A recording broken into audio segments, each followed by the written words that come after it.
কিন্তু আজকে মিছিলে যে আপনারা হাঁটলেন, মিছিলে দেখা গেল যে একটাও ছাত্র নেই, কিন্তু ছাত্ররাই সেই ডাকটা দিয়ে। দেখুন, আমরা জানি না কেন আজকে ছাত্র নেই বা ছাত্র আছে কিনা, কিন্তু আজকে আরজিকরের যে ঘটনা, এই ঘটনা নিয়ে যেভাবে আজকে মানুষ রাস্তায় নেমেছে, প্রতিবাদ করছে, সেই আন্দোলনকে আমরা সমর্থন জানাই। কারণ এই ঘটনা আগামী দিনে যাতে কোনো মায়ের বা কোনো বোনের ক্ষেত্রে এই ঘটনা না হয়, তাই আজকে এই আন্দোলনকে আমরা সমর্থন জানাচ্ছি। দেখুন, আমি একজন এখানকার সাধারণ নাগরিক, যারা আজকে আন্দোলন করছে তারাই বলতে পারবে নবান্ন ডাক কারা দিয়েছে, সেই আন্দোলনে কারা যাবে, প্রশাসন কি ব্যবস্থা নিয়েছে, এই বিষয়ে আমাদের কোনো কিছু বলার নেই। কিন্তু আরজিকর ছোট ঘটনা নয়, এই ঘটনা যতদিন না সত্যতা সামনে আসছে, দোষীরা শাস্তি পাচ্ছে, আন্দোলন চলবে।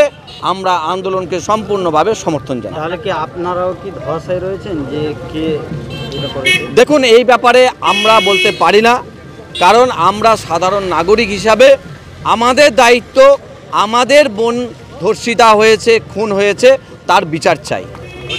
আপনাদের কেউ আমন্ত্রণ জানিয়েছে কি?